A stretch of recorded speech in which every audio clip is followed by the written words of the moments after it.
As I explained in the last video in this series, government can never be depended on to preserve the institution of marriage, and therefore, private marriage is to be preferred. But what would it take to forge a successful private marriage agreement? What provisions should be included? How detailed need it be? And how does one avoid the snares that government has sought to use to undermine the family? Stay tuned to find out.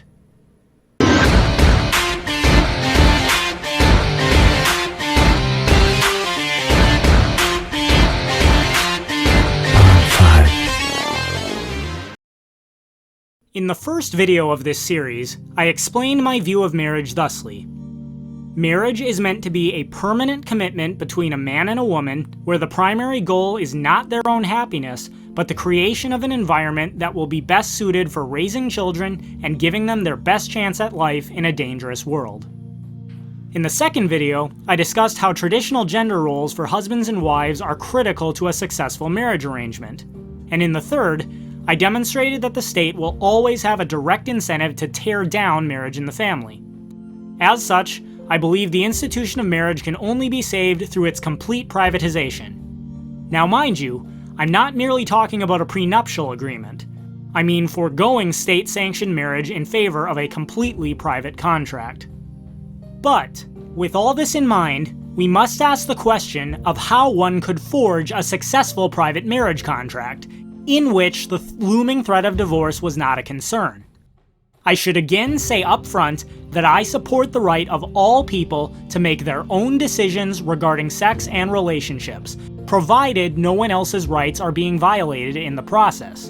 And in that regard, individuals should be free to add whatever terms they wish in their private marriage contracts, provided they are mutually agreed upon beforehand. Nonetheless, I do believe that if one wishes to have a successful marriage, a number of things must be included in the contract. Couples should articulate prior to marriage what expectations will be had of both parties. I have already argued about the importance of traditional gender roles, and so the expectations of the husband and the wife should be heavily discussed prior to marriage, and articulated clearly in the marriage contract to as great a degree as possible. In fact, such prior planning is itself likely to reveal potential marriage conflicts that would be better dealt with prior to the marriage than after.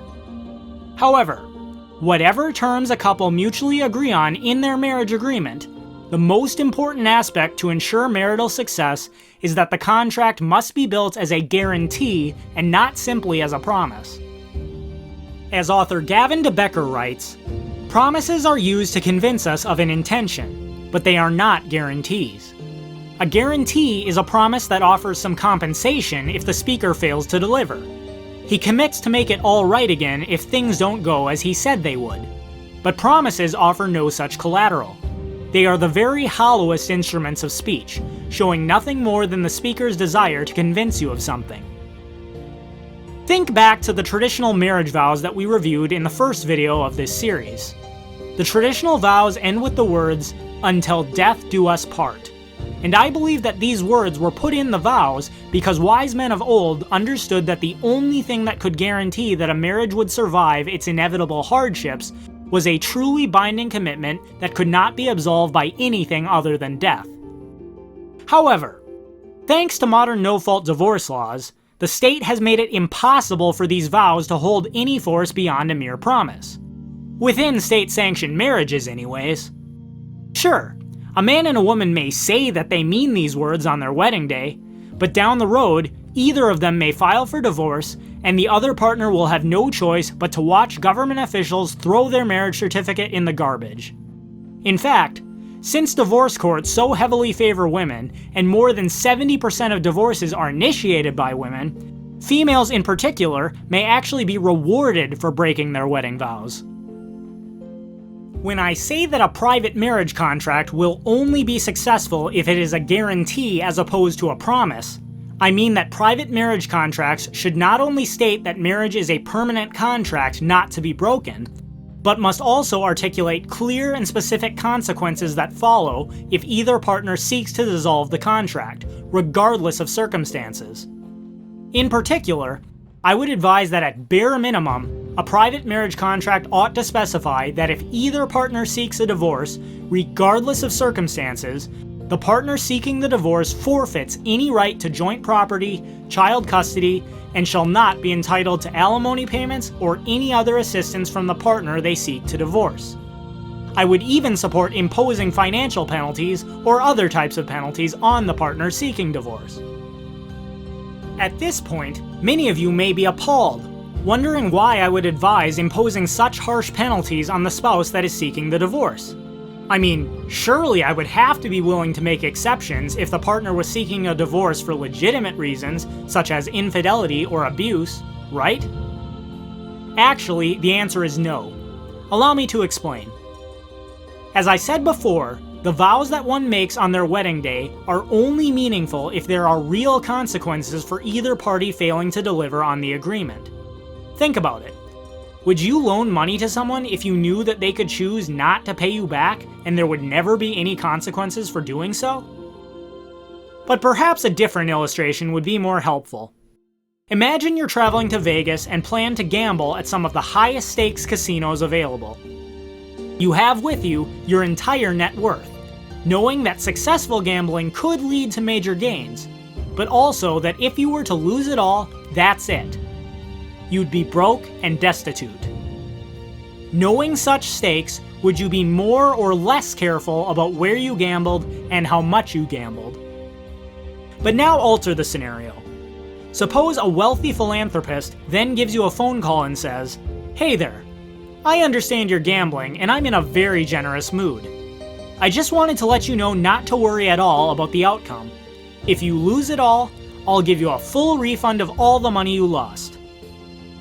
With this safeguard in place, now how careful will you be? Do you think you'll be more or less concerned about losing it all? This is exactly the situation that no-fault divorce laws have created for state-sanctioned marriages. Couples can speak the words "until death do us part" on their wedding day. But since the law allows either party to walk away from the marriage at any time, consequence-free, there is no legal way of holding them accountable to these words. Many supporters of no-fault divorce laws object that without such laws, a partner, particularly the wife, could find themselves trapped in a marriage to an abusive spouse. But this objection shows that they don't really believe that a person is responsible for picking who they marry wisely. Do you think that people are more or less careful about who they select as a spouse when they know that they have an easy way out? Do you think as many people would get married without thoroughly vetting their desired partner if they understood from the get-go that there was no way out once they spoke the vows, and that severe consequences would be enacted if they tried?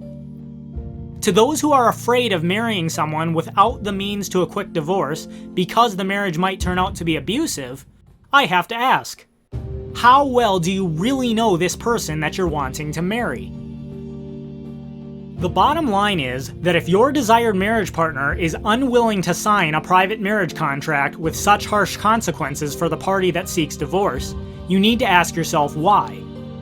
The only reason would be that they don't have the level of trust in you that they will need in order for the marriage to succeed. They want an escape hatch, and if such an escape hatch exists, it is unlikely that they won't use it when the going gets tough. Before I end this video, I should again point out that this is only my opinion about what you should put into a private marriage contract in order to ensure that the marriage is successful. If you would like to arrange a private marriage contract with different terms than the one I've described, that's between you and the person you're seeking to marry. I would only encourage you that if you don't really mean "until death do us part," then don't speak those words in your marriage vows.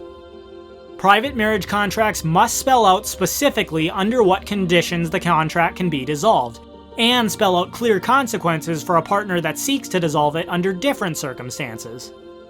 If not, your family will be subject to the same threats of being torn apart that the state has sought to impose with no-fault divorce laws and other policies. Also, I'm sure that many of you are still concerned about the issue of spousal abuse, and I do have many further thoughts on that issue. But it is also an issue that merits a whole video of its own, which is why that will be the next video in this series, so stay tuned. For now, what do you guys think? How do you think a private marriage contract should be structured? And what else do you think can or should be done to preserve marriage and the family? Leave your thoughts in the comments below, and that is my 2 cents.